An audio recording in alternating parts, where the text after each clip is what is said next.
Nina, World Cup's been on. We've been out of action for over a month. We're back. We're back. It's Christmas time. Merry Christmas. Merry Christmas. How was it? Yeah, it was really good. I mean, it's nice to be back at the bridge. I think we had a nice break. Of course, it was disappointing England didn't get too far in the World Cup, but it was nice to see for a change. And to be fair, in all honesty, I'm glad that some of our Chelsea players didn't play as much in the World Cup because last thing we want is more injuries and more players out, because then that would have just left us in a bigger pickle than we are already in.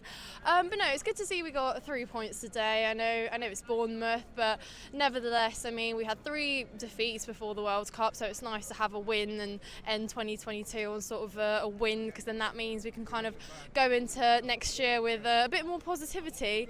In terms of the game, though, I think the first half it was a good team performance.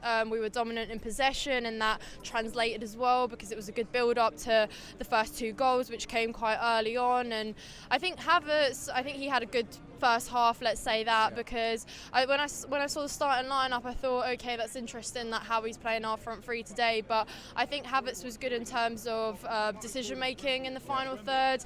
He had good layoffs, he had good visions just in the box in general, so it's good to see. He had clearances in the box as well from Bournemouth's corner kicks as well, so it's good to see him helping defensively as well and making those runners, as opposed to Sterling. However,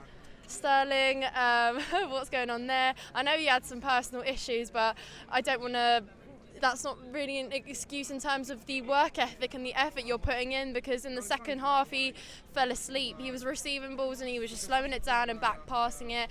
And with him being one of our most skilled and quick players that we've expected to see more from, the assist that he got today just wasn't really enough in terms of how he built up for the rest of the players in that second half. So he fell asleep there, and I think it was a good call to take him off and bring in Chalobah, considering they did give us a panic mode in the last 15 minutes. I think that's a bit harsh on Sterling, though. I think he had a half decent game. I've seen him play much worse. Oh no, yeah. Well, if we're basing it off that, then yeah, definitely. But in comparison to Havertz, so I think Havertz stood out better in that final third. I thought Jorginho as well held midfield really well today. I think really, really good from him, and he protected the ball well. And he is short, and Bournemouth had a very kind of a lot of players are a lot taller than him, and he protected the ball really well, and he had some great forward passes into space. So great to see that he's bringing on that creative thing that we've been looking for in midfield, because I think he was part of the contributions today for those really good moments we had. So fantastic from him. Equally for Zakaria as well, because there he is, he's getting a start, and I don't know if that's because Potter's not got too much to work with at the moment, or if it's a case of giving him more playing time, but nevertheless it's great to see, because that's what he needs and that's where his confidence will come from. Yes, he made mistakes, but that's okay, because he was equally fighting to get up there, making those passes into distance, into the final third. And I think he is looking like an all-rounder, because he's great in defence, he's great in midfield, and he had two shots or something as well. So it's great to see that he's got that confidence to do that, because we brought him in for a reason. He was sitting on the bench for the start of the season. There he is, and I think we're going to see a lot more of him this second half of the season as well. So fantastic. And the Premier League is where you get that confidence from, because as much as we like to see him come in on other competitions, it's the Premier League that's the most important right now. So fantastic that Potter is giving him that opportunity to start there.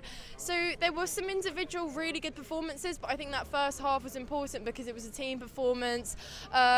Reece James, we have missed him, haven't we? We've missed him, and I said when he came on, when he started, that it was like he never left. I mean, he was great. We saw all the attacks happening on the right side, and he was very. He was very foreseeing everything that was happening, making those forward passes on the right side. He was just involved in everything. Exactly, defensively, in attack, and it's what you expect. So it's lovely to see. I hope it's nothing serious. I mean, we saw him come off in the late second half. I think it was a push, maybe, that he played as much as he did. Apparently, he was pointing at his knee, and he told the medical staff to get him off, and he couldn't play. So That's not a great sign, but he did walk off. He didn't get carried out on a stretcher, Yeah. so we'll have to wait and see. I know, and I think all Chelsea fans have crossed their fingers here and are hoping that it's nothing serious because, Reece James, I dare say, is one of our best players, if not our best, as in from what we've seen at the start of the season when we struggled. Reece James got us out of most of those games, not just defensively but up there as well, because he's got the composure to cross balls and, take players one-on-one, and I hope for our sake that he can come back and be in that prime that he was in, because it's always hard to come back from an injury and be at that point where you were, but I do have faith that Reece James will be able to do that for us again, so yeah, fingers crossed, nothing serious there. I hope so. I think everyone's praying on it, because at the end of the day our season relies on Reece James heavily, not just because of the work he does up front, but defensively he's solid as well. Absolutely. So we'll just have to keep our fingers crossed. Just to finish off, we had Kepa starting today instead of Mendy, a bit of a debate between those two. We did get a clean sheet. Do you think that is the right decision moving forward to stick with Kepa, or would you be giving Mendy a chance? Judging from that game, I think Kepa had a great game. I think he read the game very well, had a couple saves there. He's a lot more confident with the goal distribution as well. And I mean, when you've got Koulibaly and Silva, that makes things a lot more easier because they're very confident keeping the ball there as well. So Kepa, I think I've got no issues with him. I think he's a class keeper. He had 2 saves even in that sort of late second half when they were completely, bullying us in our box. He stood really well and he navigated where players should stand and whatnot. So he's a good leader, I think, on the pitch in the goal as well. So I think for the time being, stick with Kepa. Of course, we saw him have a fantastic run of games before the World Cup, and he brought us out a lot of those games. So for now, Kepa makes me feel confident having him there. So stick with him and see how it goes. Thank you very much, Nina.